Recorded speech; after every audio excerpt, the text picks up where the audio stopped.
Hi, I am your host, Arlene Mahoney with SeniorLivingGuide.com podcast. SeniorLivingGuide.com is proud to be part of these senior-focused podcasts. But did you also know that our one-stop shop website allows seniors and their caregivers to spend time reviewing different senior housing options in one easy-to-navigate website, taking the stress out of making such a hard decision?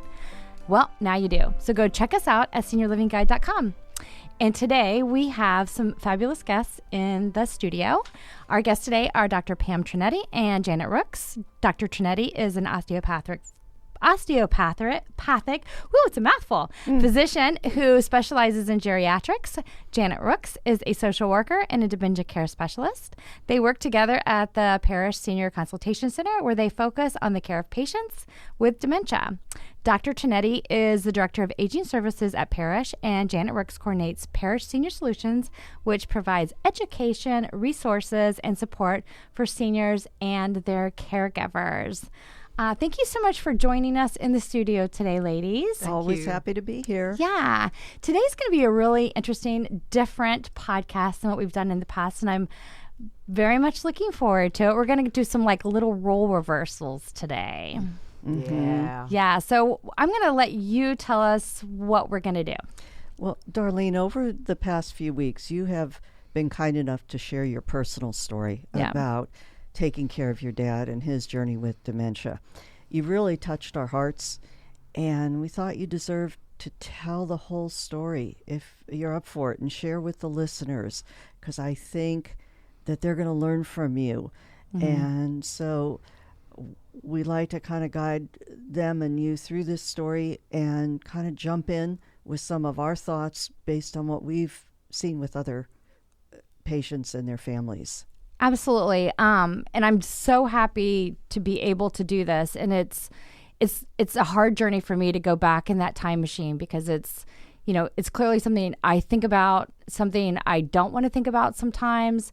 But for me, if it's something that can help someone that's beginning this journey or may not have begun the journey, but will at some point in the future, can avoid some of the things that I had to kind of go through, and that my dad had to kind of go through, and just kind of my lessons learned, that's what it's all about. And if it can offer some kind of support and understanding on dementia and being a caregiver, I want to help anyone that, because if I had heard some of the stuff and known some of the stuff before what I went through, I think I would have maybe done a better job, maybe been more proactive for my dad, and were kind of understood maybe what was going on. Because actually, I thought I was in the know, but I wasn't. So I think it's good to have all the knowledge at your fingertips. So I think I do want to share my story, and hopefully it will help someone else down the road that starts to experience some of the things that I experienced. Yeah, I want to say thank you first of all, because I know it's painful working with my caregivers. Mm-hmm. It's raw. Yeah. Even though it may have been a while, mm-hmm. it is raw. So thank you. So what was the first hint that you had that something was wrong with your dad? Well, for me, I think probably there was hints that I ignored. Mm-hmm. Yeah. For me, my mom was struggling with end stages, and we didn't really know it was end stages of ovarian cancer. Mm-hmm. So for me, I and this is part of my personality trait, which I, am not super excited that I have, but it was kind of a Scarlett O'Hara thing. I'll think about that tomorrow. I'm dealing with mom now. I'll think about some of these red flags potentially with my dad tomorrow. And I made excuses for my dad. Well, it's because he's dealing with mom. He has anxiety, maybe some different things with him, which were things like, I left my keys at your house, or he would make comments about, have you ever been at a stoplight and then you forget where you're going? He made that comment. Oh my. Mm-hmm. And I'm like, well, sometimes, I'm thinking, well, maybe. Sure. Mm-hmm. And then, so I'm making excuses for him. Mm-hmm. And then I'm like, well, he's just having anxiety. I just made excuses. But my mom had some concerns, and I wanted to ease her mind, so I made excuses for him as well. Yeah. To protect her. To protect her. Mm-hmm. But I think she was even trying to protect us because she knew. So it was a lot of that. I mean, you're making excuses. You're doing these different things, which I now feel bad because I didn't take care of him so she wouldn't have to. But they had been together, so between the two of them, they were one good person. They took care of each other because they made that promise years and years ago that they would be there to take care of each other. They were protecting you children too. Even though you were adult children, they were protecting y'all. So they probably didn't make a pact to do that, but they were just doing that. So don't feel bad that you didn't do that, but that's just what it was. I hear it all the time. People will call and say, this is what's going on. So it's common. I won't say it happens all the time, but I hear it quite a bit with people calling and saying, this is what's happened. My mom's no longer there. My dad's no longer there. I didn't see this. Right. I didn't see it until, they weren't there anymore. And then all of a sudden, wow, it's not working anymore. Right. So don't beat yourself up because this has happened. Yeah. Or yeah, but I mean, it was just like little tiny things like that, and nothing major, just like weird things like that. And that's what we usually hear. Somebody says, I'll say, turn back the clock. When did you first notice it? Well, 2 years ago we noticed this little thing, and then last year this, and then either there's a crisis or it's just so obvious. So did your mom ever say anything outright or say, kids, you got to know something about this? I think that she tried to, and my sister honestly was even 10 times worse than I was. She just doesn't want to hear anything negative. So I wanted to put it in the bucket of, I'll think about that later. I'm going to deal with you, Mom. I'm going to deal with your health crisis. And then my mom was in hospice for a while and then passed away. So it was basically dealing with her and trying to just kind of get past all that, because that was a very hard journey. It's going through all of that. So after she passed away, I think I didn't really want to acknowledge, first of all, he was still very independent. And he's a very stubborn man. He's been a stubborn man since his first breath, I'm pretty sure.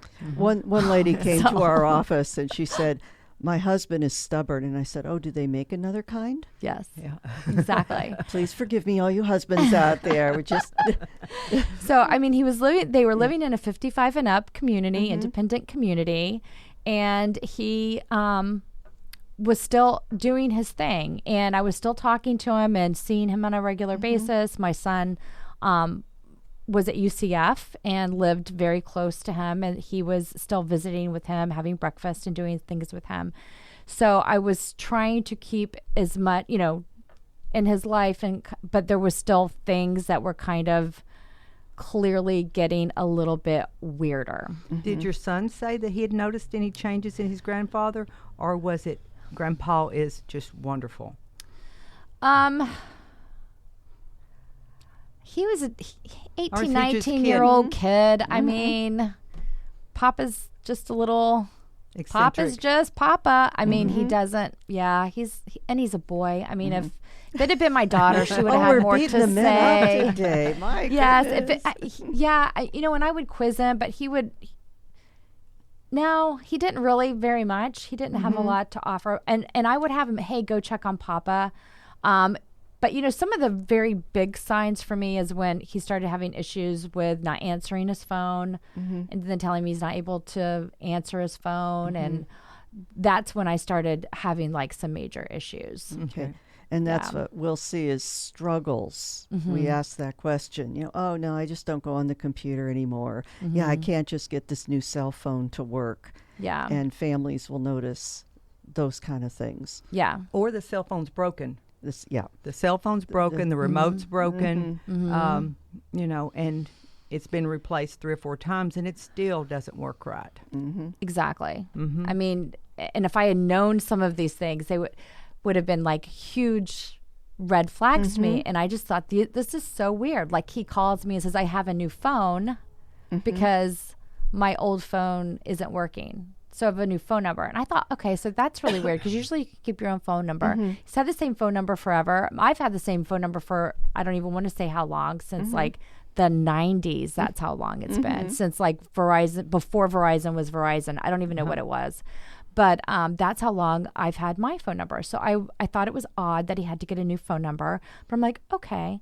Well, moving to when he was near the very end, when finally I took over, I realized he had more than one phone number.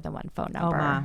Yeah. And more than one phone provider, so he was paying several different, and that's what we'll see a lot of too. The person has a cable and they have a satellite because the one didn't work or they got sold the other one. He had multiple of those as well. Okay. Yes. And your sister, Janet, you have a good description of how families are not quite on the same page. Oh, yeah. You know, because everybody's got their own, I call it their own book. And they're in different pages, different chapters, and some of them actually have different books of acceptance of what's going on. The caregiver, the one that's there actually doing the caregiver, hands-on caregiver, they're in one acceptance phase of caring for the person that they love. And then I call it the family member that's out of town or even that's in town that's just not really there. They are not understanding the disease process, acceptance, this sort of thing. And, you know, heaven forbid the grandchildren, because that's grandpa. And I have actually had to, not my daddy. My daddy's no, don't tell me anything's wrong. Not my daddy. Yeah, my daddy put the rockets up in space. He can't possibly have forgotten how to use a computer at this point. So they're not on the same page. No. They're not even on the same chapter. Sometimes they're not in the same book. Right. Absolutely. You know, my daddy can do anything. My mom can do anything. And they'll call. And the phone calls are just, they're superficial. How you doing? Fine. Yes. Did you have breakfast? Yeah. Well, I'm sure you had that bowl of cereal. Yeah. And it's just really simple phone calls that they see as everything's just wonderful. So then when they talk to the person that's caregiving, i.e. you, it can't be. You're just making all this up. You're just making, you're blowing it out of proportion. I just think you need to, you just need to back off. Yeah. He's okay. Well, that was not my experience with my sister. She knew, but we had varying degrees on how to deal with it. And that's the other thing that I think you can definitely experience when it comes to caregiving with someone with dementia. It can absolutely tear families apart. Oh, I've seen it. And that's what happened in my family. And we'll tell people, everybody sitting at this table, because we'll have family conferences, everybody wants to do the right thing. It's just there's different ways that they want to do it. And we have to bring that all together. Right. Everyone's heart's in the right place. Right. Exactly. So it was very difficult. And I think she would sometimes get on the phone with him, and because she didn't understand why he didn't ask about her kids or find out about what was going, he didn't initiate conversations about her life and what was going on, it would upset her, and she would be not understanding why he wasn't inquiring about those things and take them very personally, without understanding that he doesn't have the ability to do that. Yeah. I mean, he really doesn't connect that way anymore. And it's not that he doesn't care or doesn't love. And even in the stages near the end, my dad, until really 4 days before he died, recognized who I was. He never didn't know who I was. And I was waiting for that shoe to drop. I knew every time I would prepare myself before I would walk in that room that he may not know who I was. And every time he did, and he recognized me, he recognized my son, he recognized my nephew. But I would find, and other people that were there would ask me, "Are you his daughter?" And use my sister's name. And I'd said, "No, I'm his daughter." "Oh, you're Darlene. Okay. Well, he talks about his other daughter, so he's talking about her. And he's asked me multiple times about her. So he remembers her, and she's clearly active in his memories. But he unfortunately never saw her. She never came to visit. So, which is still something that I can't even process, honestly. But for some people, it's just too hard. Right. And you brought up... And I do believe that's... I want to believe that's why. It was to protect her own emotional well-being. Yeah. It happens. Mm-hmm. You mentioned two little things I just want to touch on, and that's the egocentricity of our patients with dementia. Mm-hmm. That there isn't that empathy in how are you doing. Mm-hmm. It's, sometimes I want what I want when I want it. Mm-hmm. I don't care what you're doing. This has come into my mind. I'm thinking about it. So we have to run up to the attic and get that tea set right now, even if you're trying to get 3 kids ready for school. Mm-hmm. Also, no, our patients with dementia don't initiate things. You and I wake up, we have 10 things on our list and we know our routine. But families will say, well, they never want to do anything. They never get up and say, hey, let's go somewhere today. No, it's not part of how the brain is processing anymore. Right. No, my dad, getting him to go do anything, really was very difficult. Mm-hmm. I remember on Father's Day taking him, and I had something that he would have loved. I took him to a comedy show, very clean comedy show for Father's Day. I was raised in a household where my father was very respectful to my sisters and my mother. Mm-hmm. He never used cuss words. I mean, he treated us like ladies. He was, that's the kind of dad I was raised with. But he, so I had made arrangements to take him to a nice lunch and take him to this comedy show, and he couldn't get out of that comedy show fast enough. I don't understand this. What is going on? I want to leave. And I'm like, he was like losing it in the comedy show. It was too much. He wasn't processing it. It was bizarre. Mm-hmm. It was just bizarre. And my son was there, and he was getting upset because he was like, Papa is not grateful that we did this, because he was getting my dad was literally getting angry. I mean, he was getting angry. Mm-hmm. And that is not really in his character he just wanted to go home, which is where he spends most of his time. He wants to go home and get in his recliner and watch television. That's really where his happy place was. Yeah, that's where the world made sense. Mm-hmm. Yeah. So tell us about getting him to the doctor and getting the diagnosis. So that was like going to the dentist and pulling teeth. He did not want to go. By the time we were able to really just get him to the doctor, at that point he no longer had his car. Mm-hmm. It had come to the point where it was a no-brainer. He had dementia. Or Alzheimer's, or he had some kind of cognitive disorder. It was just a given. He was refusing to go. But basically, I kind of tricked him, that, I made a doctor's appointment. I'm going to pick you up. We're going to go. He didn't really know what the doctor's appointment was. And he kept saying, I don't understand what this appointment is for. I said, Dad, it's just, it's just a health checkup. So he was a little peeved when we got in there. And then he got even more peeved, to be honest with you, when it became the series of questions on, what year is it? Who's the president? I'm not stupid. I know who the president is. It's whoever. Yeah. He couldn't even remember. Mm-hmm. I don't even think he could remember. Mm-hmm. He just kept searching for it. And then, some of the questions were like, how long has your wife been passed away? And he said 30 years. Well, it had been at that point less than a year. And I'm wow. Dad, I mean, for me, I started crying at that point, because that was like a stab in my heart. I'm like, Mom's not even been gone for a year. Why do you think she's been gone for 30 years? 30 years, Dad. Mm-hmm. And he's looking at me like, what? Like he didn't understand.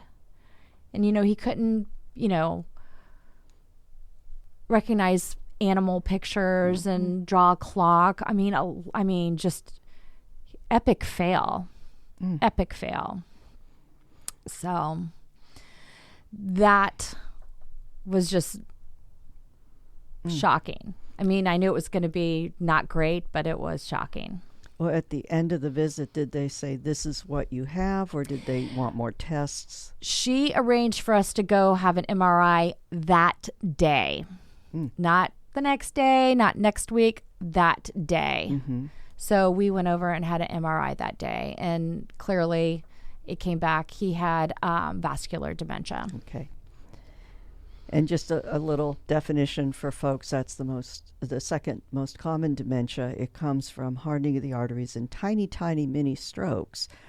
And we talk about the circulation to the brain looking just like a big old oak tree. Mm-hmm. And if you see one branch where all the leaves are brown, that's a big stroke. That's something's wrong with the branch. But we're talking about little tiny leaves that this little leaf had this memory of what your great-grandchild's name was. This had the recipe for meatloaf.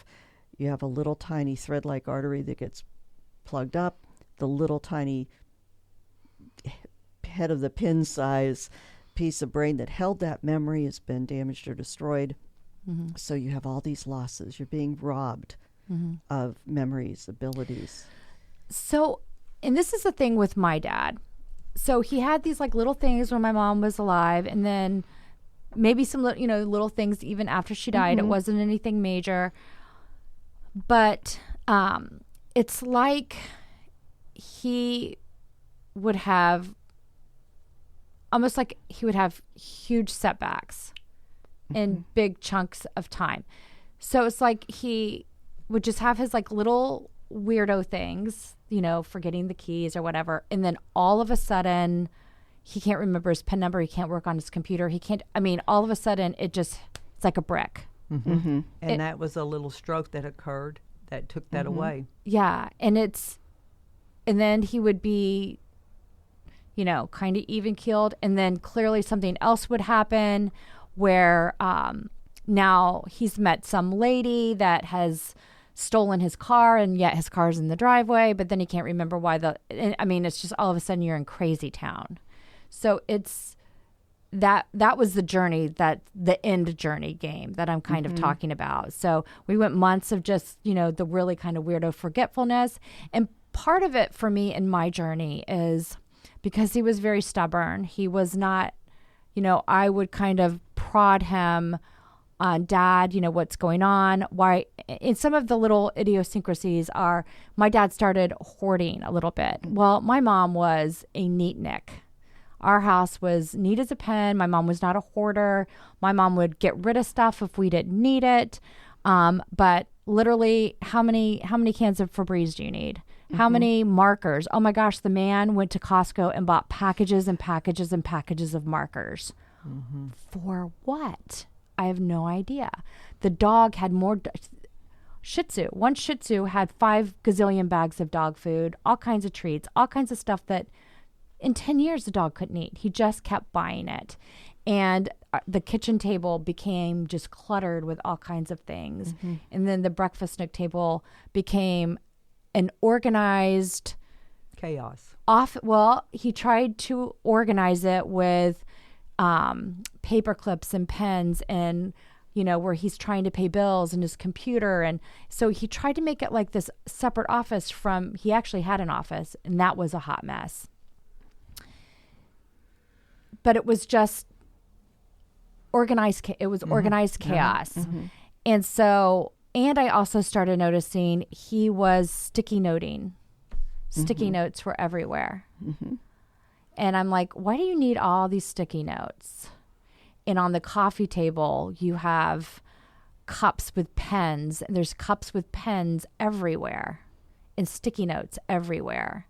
It was not quite right. That was his reminder. I need to do this, so I'm going to write this down. I need I'm at the store. I need a highlighter. I need a pen. I'm going to the grocery store. I always buy dog food, so I'm going to get a bag of dog food. Not knowing that the dog food's already there. Right. I need coffee. I drink coffee every morning. Let me get some coffee. And it's just like the routine. Right. That's what happens with someone that has dementia. They can't process that they've already got it there. So I always get it, so I must need it, so I'm going to go ahead and get it. Yeah. Even if they've got a list, they're going to write it on the list because I always get it. So I'm going to get it. Yeah.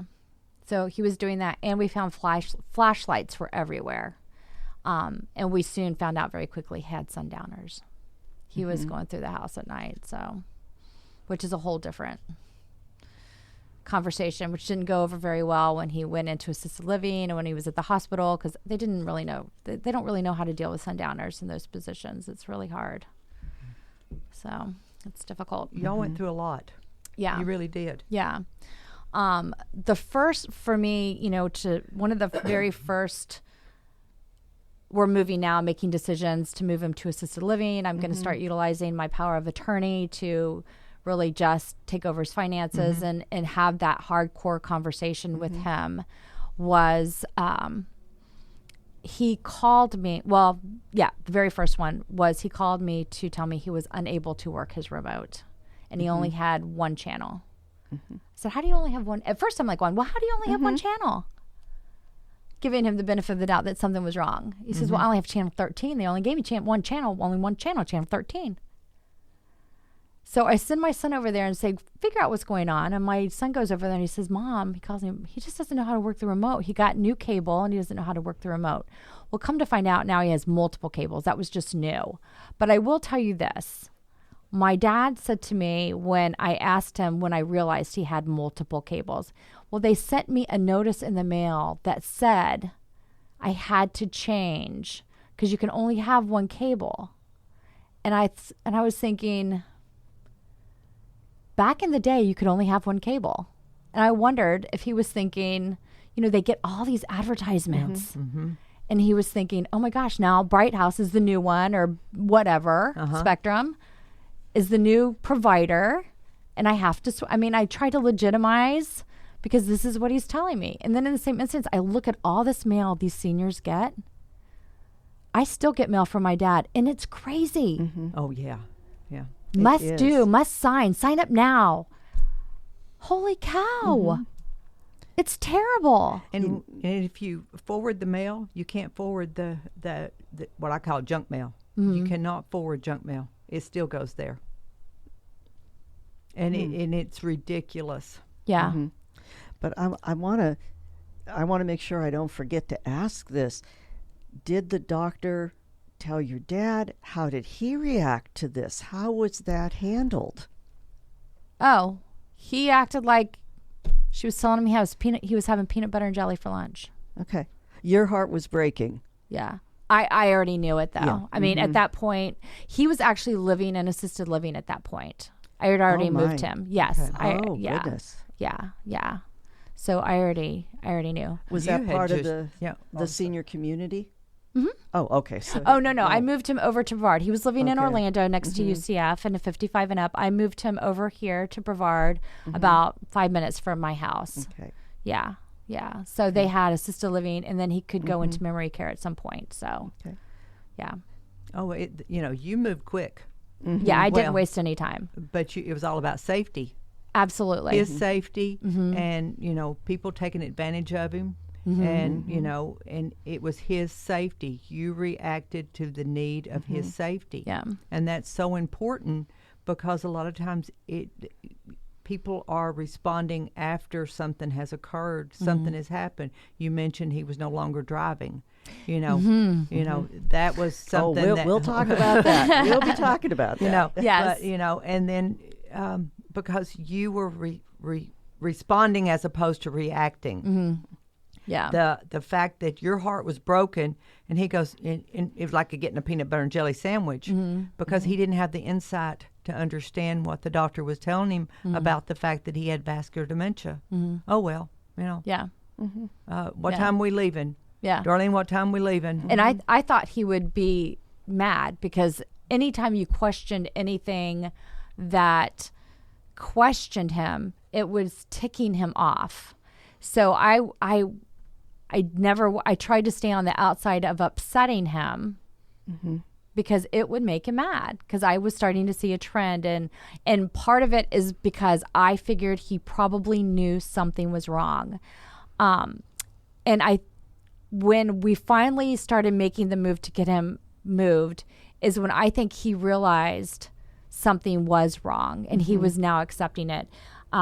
Because I did get him the emergency alert and put it in the house. And at first he's like, I don't need that. I said, Dad, I will feel better. I want you to have this. Put this around your neck, because I was so afraid. And I went over there about a week later, and he's wearing it. And he said, thank you so much for getting this for me. Wow. Because I feel so much safer having it. So clearly he had something that scared him to make him feel that way. And that broke my heart to hear my dad say that, because he was clearly he wasn't, my dad was never like a muscle man. My dad was, everyone used to tease my mom because my dad never gained weight. He was, I prayed for the man's metabolism, but he was always strong for us as a family. I always saw him. He always led our family. I always thought of him as, I don't know, he was just my dad. And I used to call him Popsicle, and he had nicknames for me, and I just loved him.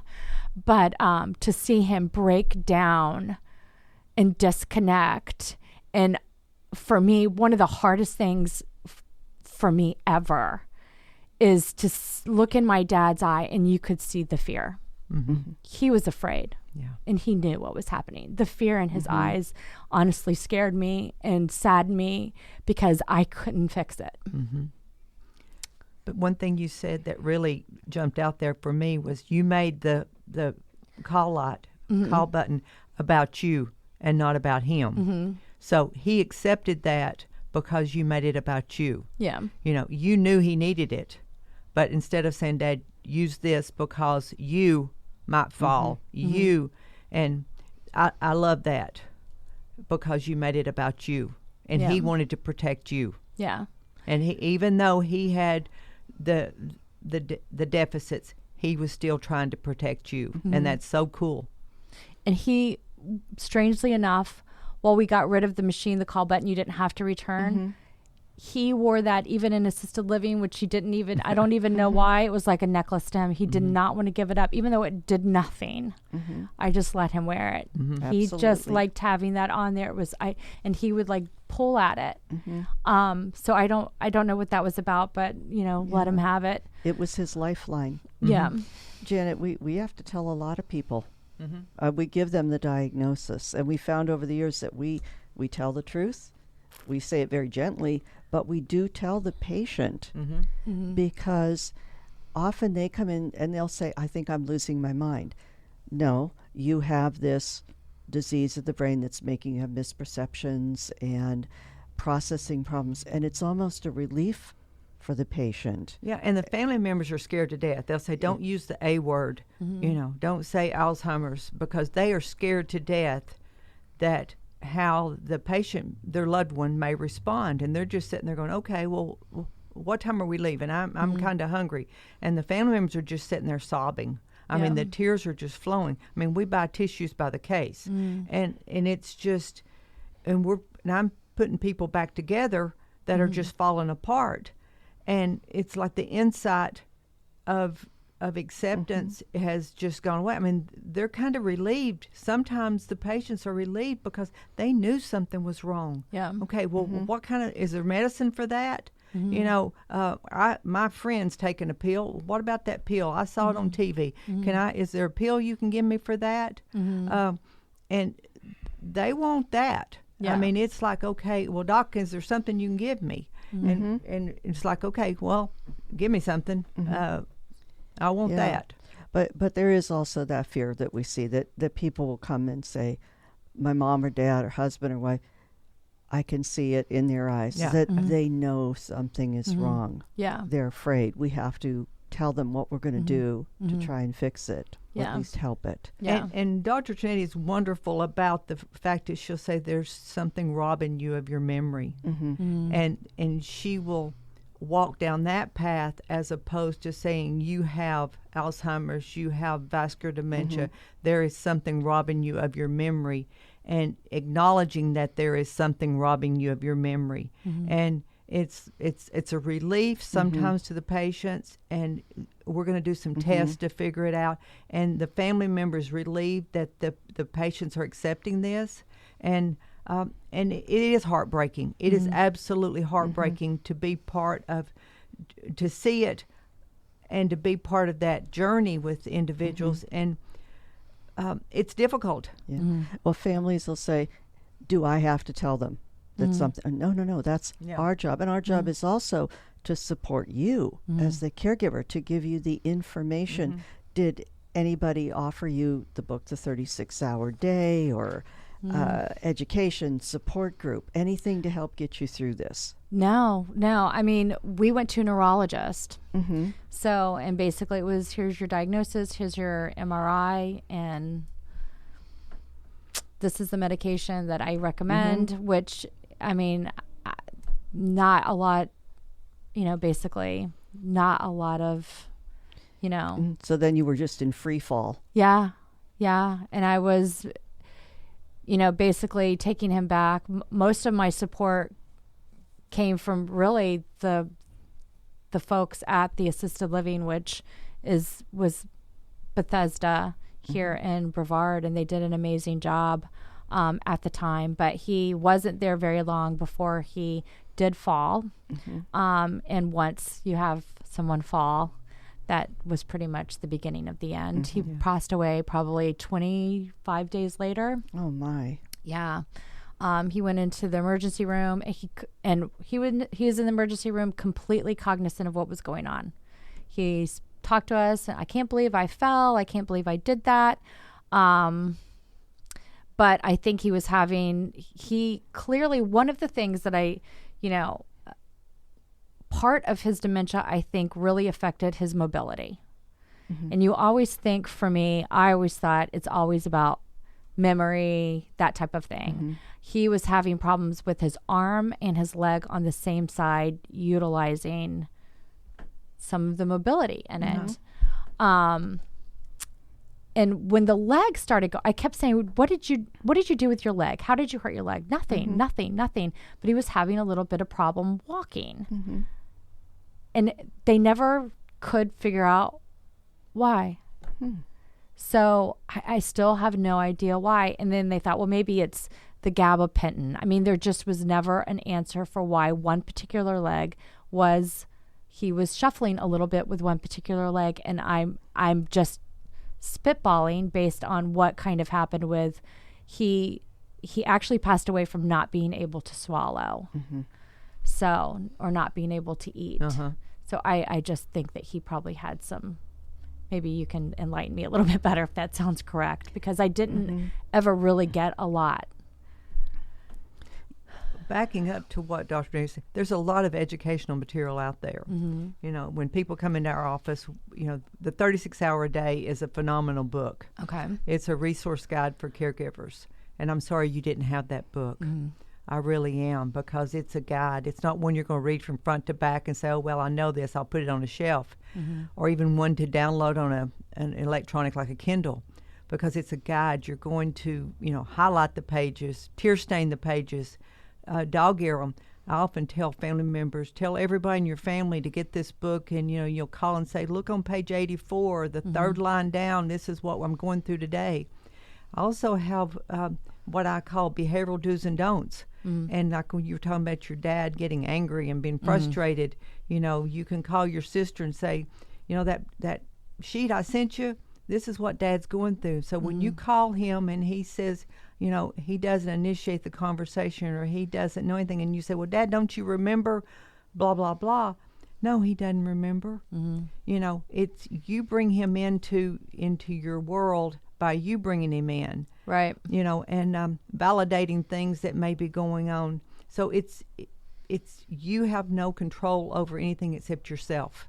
Right. And the things that he's going through. And I know you learned that, but it's hard to teach it to somebody else. Right. And, there's different stages of dementia. We provide that for people. And I'm sorry you didn't have that. I'm sorry you had to learn it the hard way. So for me, and I know that we've talked about this a little bit before, it was like being on a roller coaster in the dark. with no end, and you could not get off. And not like the good fun roller coaster that you have out at Disney World. It was just, you wanted off the roller coaster. Every day it was... You were jerking. Yeah, every day it was something. I mean, even when you thought, okay, today is going to be a good day, you know, it really was, it was like crazy land. It really was, you were like stuck in crazy land. You know, we talked a little bit about my dad and how he lost his car. I know keys. I knew that taking away his keys, he was going to fight for that, because that was his last tidbit of independence. And I really did want to give him his independence as long as possible, because I knew that the reality was, the hardcore reality is, once I moved him out of his house, he was never going to live independently again. He was never going to go back to his house. He was never going to be, you know, driving around, doing what he wanted to do. He was a photographer and an artist. I mean, that's what he loved. He loved nature and waterfalls and flowers and birds and bees and exploring. And all of that was going to be gone forever out of his life. And I didn't want to be the one to take that away from him. I wanted him to have that as long as he possibly could. And taking away his only means to find those things that brought him those joys, I was going to be the person to do that. So I wanted him to have it as long as he was safe enough to do it. He had some home care for a while that took him to some places, but the straw that broke the camel's back on taking away that car was, he called me one day, and I was here in Brevard. He was in Orlando.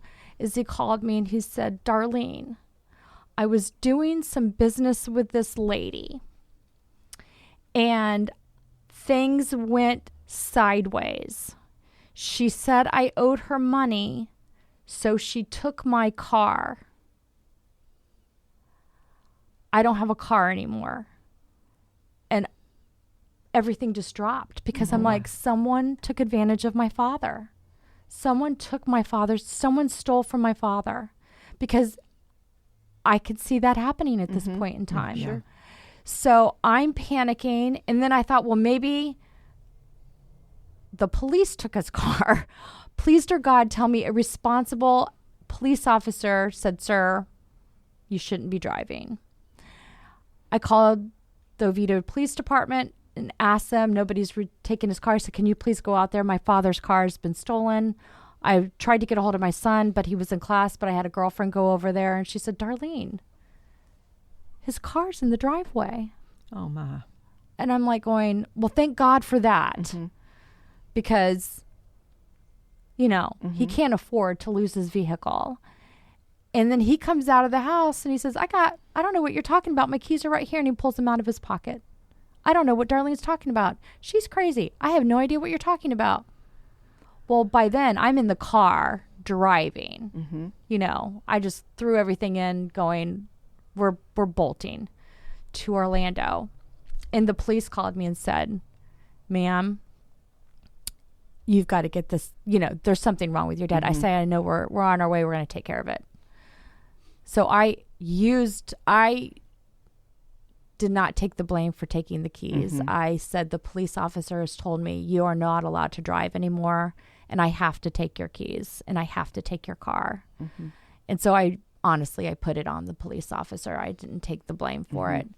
And he was like, I don't want to do that. I said, the police said you have to, and you have to obey the law. All right. And that was the end of it. I really thought that he would fight you. He was going to fight me. But I do think he knew he should not be driving.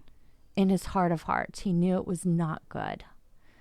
But I did get someone that was coming out every day and taking him to breakfast. He liked to go to breakfast. So I was having someone coming and taking him to breakfast from a home care provider.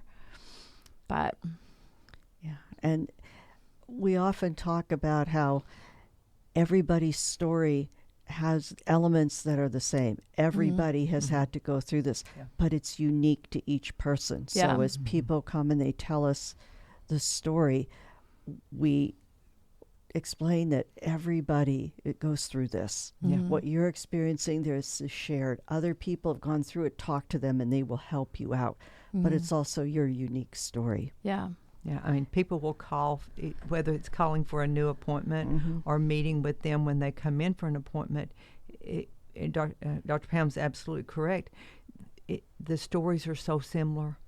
I hear it in the support group. It is. There's that common thread of whether it be the behaviors or the dealing with stopping driving or getting to take the medication or take a bath or whatever it may be.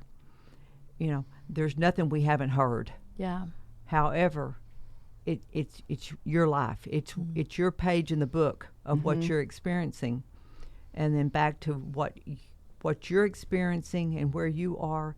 Your sister didn't experience that. She wasn't there doing the hands-on, taking the car keys, and understanding really how the severity of it. So I commend you, and hold you up for what you had to go through with your dad and being there and protecting him from that disease. You didn't take the car. The police didn't tell you to do it. The disease took him. The disease robbed him of his ability to do that. And, and as sad as it really is, you protected your dad.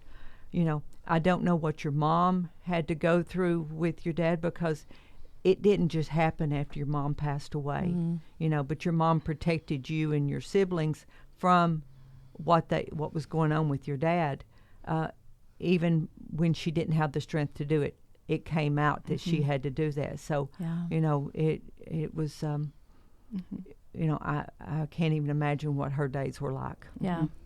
Yeah, and you ask a question that's kind of hanging in the air, and that's what caused him to pass away. Why couldn't he swallow, and why couldn't he walk? And families will ask us, what do I expect? And we always say it's either the long, slow progression of the disease, where it's like falling down a flight of steps. You're on one step, and then something happened. Now you're on another step. And people do take to their bed. They forget how to walk safely. They forget how to swallow safely, because it's a whole coordination of muscles. Especially with vascular dementia, you have mini strokes that take out the ability to remember how to move your feet and how to swallow. And we'll say it's either going to be that, or it's going to be the big bad, the fall, the fracture, the pneumonia, the urinary tract infection that just takes them down to such a low level that there's just no coming back. Yeah. And I hope this doesn't sound crass or callous, but I am grateful that he took the quicker journey, because I put him in assisted living in August, September. He passed away in November. Yeah. So it wasn't a long drawn out, and he celebrated his 72nd birthday on Sunday, where he knew all of us. And he actually really was super jovial, singing, happy, and he did actually have some cupcake, which is like the very first food that he had eaten in some time, really. And I walked in Monday morning, and he did not recognize me. And I don't really understand how this occurred, but he passed away on Thursday morning. So that was Sunday, his birthday. Monday, he didn't recognize me, but he was basically crazy. I mean, he was physically aggressive. He was combative. He was yelling. He was screaming. He was using all kinds of profanity. He was not recognizable. He was in a delirium, is our word. Yeah. Okay. It's confusion, personality change, because of an underlying medical problem. Okay. So that's basically after his birthday, the very next day, that's what happened, and didn't change. Did you have hospice involved at this yes, point? hospice was involved. Yes. Yeah. So they could help with some of the medication and having someone sit right with him, perhaps? Yes. As soon as that happened, hospice had been called in, but they weren't 24/7. But as soon as it happened, they were there 24/7. And that's until called he passed away. Crisis care. They're in there with yes. crisis care. Yes. And did you have the support from the hospice support for you as well? Yes, I did. I had spent some time with her, but they estimated, that it would be weeks before. So they were super shocked when he passed away on Thursday morning. I mean, they were just, we thought we were at the very beginning stages of a journey that ended very quickly. Where my mom, she was in hospice care for a very long time, and it was like the longest stressful, and she was in crisis care for a long time as well. So it was really hard watching. So I am still, again, once grateful that he didn't have to go through, a long period like my mom did. And don't beat yourself up for that, because that's what we hear too, is families will say, I lost my dad 2 years ago. The person who was left was not really my dad. I loved him. I took care of him. I'd do anything for him. But you have all these little losses. So when the patient finally does pass away, it's like, they're out of this suffering. Yeah. And the memory of that birthday will never fade for me, because my nephew walks in the door. He's like, Anthony. He recognized. So he knew who everyone was coming in. We had balloons. We wanted to make it fun because I knew it was be his last birthday. And I told him, I said, Dad, because he was in, we just got him out of rehab and gotten him back into assisted living under the hospice care, because I wanted him out of rehab. He wanted out every day. He begged me to leave rehab. So I got him in, and I had kept telling him when he was in rehab, trying to give him something to look forward to, if that's even possible. We want to do something fun for your birthday. Okay. Well, who's coming to my party? Like a little kid. Yes. Who's coming? And he would ask me, are we still doing my birthday? When's my birthday? He would ask me. He would ask you when his birthday was. Yeah. When's my birthday? When's my party? Yeah. So, we were definitely, at first I thought maybe it's going to be too much for him. I thought initially when I thought it would be better to include like the whole community, but realizing there's no way that's going to happen. So we just did it in his room. But it was fabulous. What a great memory. Yeah. What a great memory. For me it is. I'm hoping it is for my son and my nephew as well. You'll be surprised. Yeah, I'm sure it is. Yeah. And and as time goes by, that will be what you'll remember. You won't remember the bad stuff, the pain, what pains he went through. That birthday party will be, and you'll smile, and you will, I call them happy tears. Yeah. You'll have happy tears of just, how excited he was, and hey, Anthony, and just the joy that you brought your dad in that snapshot in time. Yeah. So, kudos to you for being such a wonderful daughter. And it sounds like he was a wonderful dad. He was a good dad. Yeah. So I'm glad that you brought joy to other people by sharing him with them. Yeah. Well, thank you. I miss him every day, and I go back and I play all kinds of things back in my mind of what I would have liked to have done differently. What I would do differently if given a second chance, but you can't do that. So Janet has a word I know. for that. So I come back and I have to have peace, and you've given me so much insight on the guilty. It's giving me so much peace. Don't coulda, shoulda, woulda. Because you can't go back. And, the thing is, you've learned so much. And, with this podcast, we are sharing what we've learned. You're sharing so much of what you've learned, and I can't thank you enough for being here. I mean, we're here because of you, but you are, I have God bumps for what you've shared today of your experience of being a caregiver, for loving your dad, and letting the love that he had for you go out through the air. So thank you so much for the love that you had and the love that your dad had for you and what you've shared and everything. So thank you so much for doing that today for us today. Yeah, absolutely. And one thing you could do is tell us, because you can't change the past. Right. Janet says, and we have to say this just right, don't should. No, don't should on yourself. SHOULD. Gotcha. But you can use what you've learned. What would be one thing you would tell a listener to say, you know what, I'm going to recommend that you, listener, do this? Sticking your head in the sand doesn't make it go away.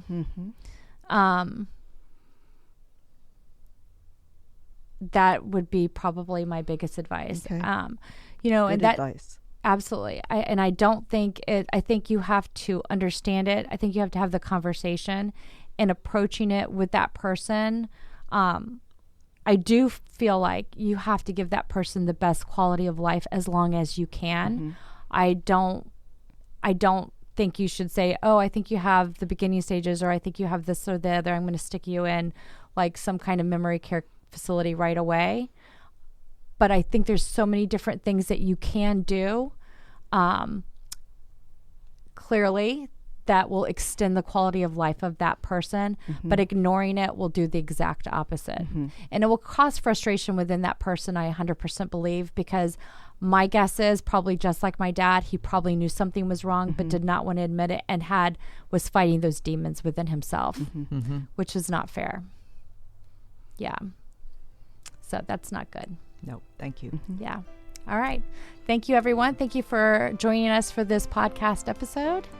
And we have another one that's coming up that's going to be very good as well. Thank you, ladies. Thank you.